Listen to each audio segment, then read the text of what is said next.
Hi guys, my name is Michelle and welcome to Michelle's POV. And in today's video, we will be talking about honey traps. I will be explaining what honey traps are, what they are used for, but in a spiritual context. And as usual, if you guys see me looking down, it's because I will be referring to my notes. And I'm also going to share a little bit of a story time. When I was in that situation, they didn't just use one, they didn't use two, they didn't use three, but they used 4 honey trap situations, so maybe even more. And yeah, it wasn't my first time, but it was actually my first time realizing and finding out that there are things such as honey traps. However, when I look back, they have used them before and it's quite interesting.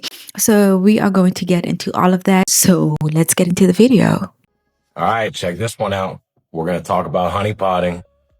Honeypotting is when someone is intentionally sent into your life to create a fake romantic relationship. Crazy. I know.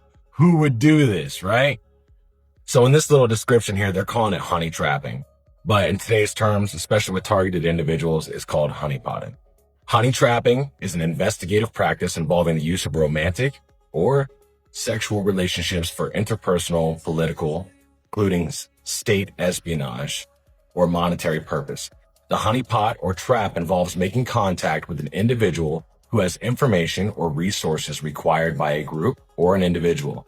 The trapper will seek to entice the target into a false relationship, which may or may not include actual physical involvement, but it usually does, in which they can gain information or even potentially set you up for blackmail. But still, the question is, why would anybody do this? What rational mind would say, yeah, I'm going to get in fake relationships to extract information? Usually, they're either angry at somebody, including their employer. They just need the money. Something about their ego. They just like the fact that they can extract certain information and blackmail people. And sometimes it's their ideology. It's how they've been raised. They believe that something's bad about a certain person, so they want to set them up to get them in legal trouble. Now, private investigators, they often employ these honeypots. They don't have to just be women. They can be men. It's often referred to as honeypotting or honey dicking. Okay. But in this case, the targeted individual is usually under some type of investigation, or there's an entrapment style tactic that's being used. They try to cause emotional distress. They'll say that you're cheating. They'll offer illegal substances. They set up scenarios to get you to act out of character, later to use as blackmail. In the beginning, they love bomb. They are a match made in heaven. They tell you you're perfect, you're wonderful, you're beautiful, you're talented. Anything to get you excited and appreciated. They're very sneaky, very clever, hence the honey. So if you believe you're a targeted individual, somebody's coming into your life and it just seems to be too good to be true, it probably is. Remember, you're not crazy. You're just targeted. So yeah, that is pretty much an overview of what a honey trap is. I've been in more than, I don't know how many honey trapping situations, and it started when I was really young. I never really understood why these people were even doing this, and I never really understood who was even behind it. Didn't really have anything to my name, was still in university, so why and who would send a honey trap? I then later realized that it was much more spiritual. In that clip, he used mainly romance. They don't just use romance, they can use a fake support group. They can literally stir you into a fake support group.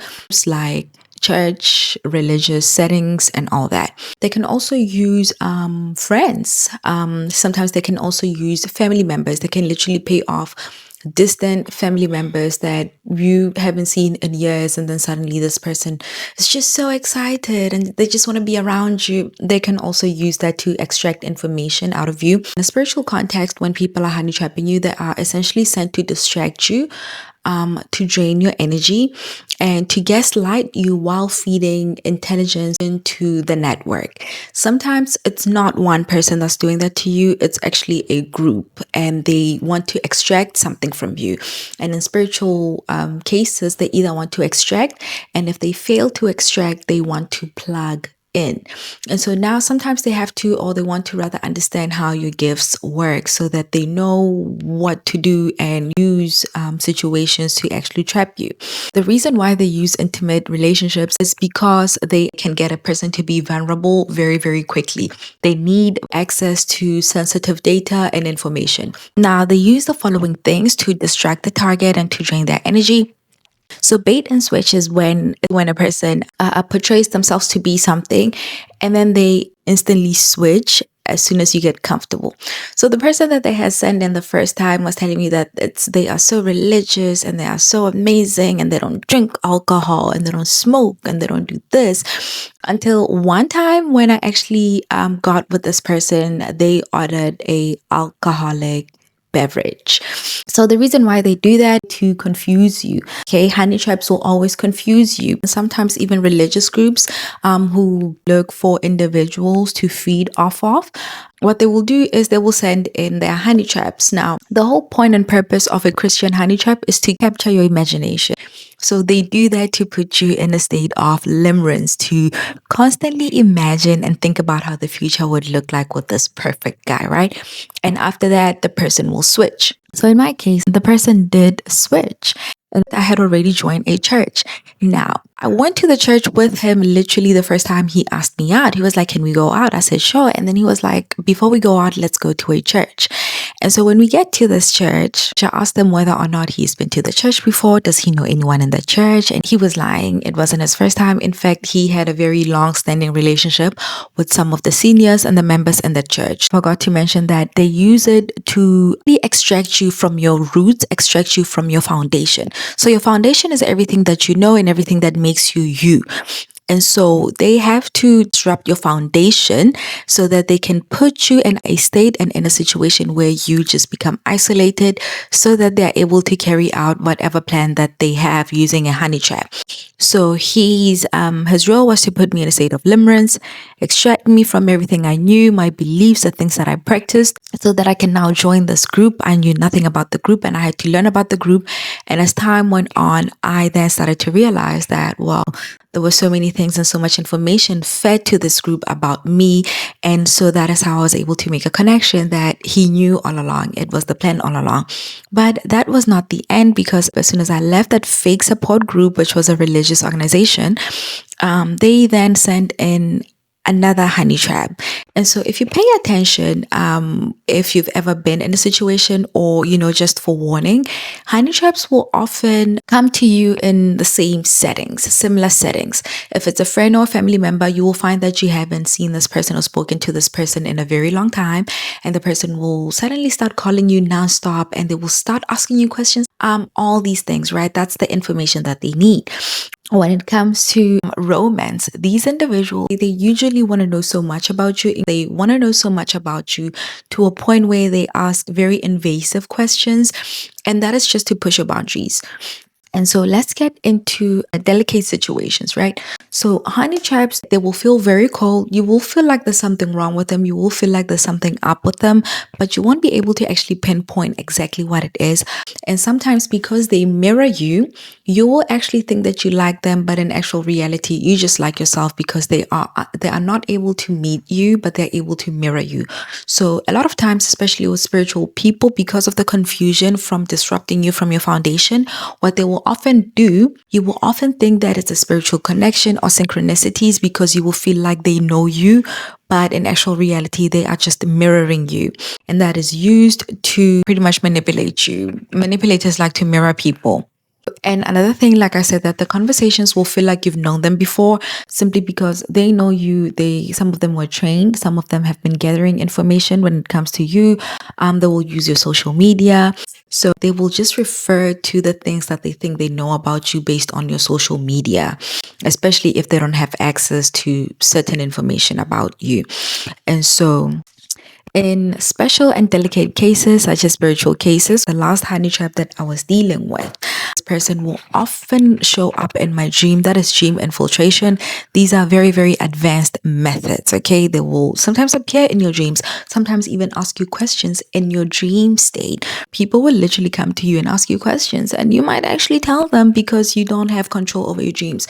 So when you meditate and you use meditation such as, listening and like just syncing with your environment and listening and paying attention to the physical, you'll be able to pay attention in the dream state. And that is why some of them use dream infiltration. Some of them use hypnosis. I remember the very first warlock, it literally felt like I was under some sort of hypnosis after spending time. And it was a short amount of time with the person, but I literally felt like I was out of it. Like, yes, I could feel myself, but I felt out of it. Also, remote viewing. So, this very last one who would also do dream infiltration used to remote view me a lot. And I was able to pick it up because I will do something.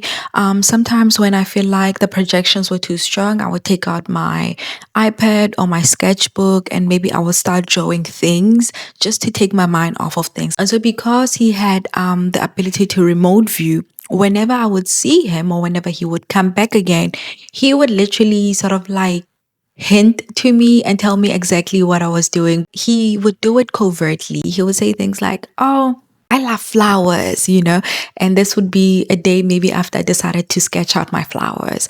They let you know in a covert way that they can actually see what you're doing. I don't know if it gives them an ego boost. Because I wanted to find out whether or not this person was remote viewing me, I set him up. I would intentionally say things, write them down, and the next time when I would see him, lo and behold, he would parrot back all these things to me. And that is how I was able to catch that he was remote viewing, and that is essentially how I set him up. So, like I said, they often use love bombing and future faking to trap you. Usually, their actions will always betray them. Their actions will never match their words. Another thing they will do is they will try to triangulate you. And so they use triangulation as a form of punishment. The disconnect and reconnect method, it is used to essentially fill your dopamine and reinforce a reward system with their communication. Like the goal of a honey trap in a spiritual context is to compromise you and compromise your divinity, okay? Because your divinity is in you. And so if they can get you to engage and do all these things and just completely disrupt you, it can compromise your gifts as well. Sometimes they are used to control the gifted. They know that you're gifted and they just want to control you. And then another thing is to collapse the rising. And to close off, I want you to know that the purpose of a honey trap is to be able to capture your imagination. Once they capture your imagination, then they can do other things without you being aware. But all honey traps require access. Put up your boundaries, have very, very strong boundaries, and never allow anyone to infiltrate and never allow anyone to take you off your path and root you out of your foundation, because those are the fundamental things that honey trappers use to carry out their mission and execute their plan. I hope you guys enjoyed this video, and then I'll see you guys in another one. Thank you and bye.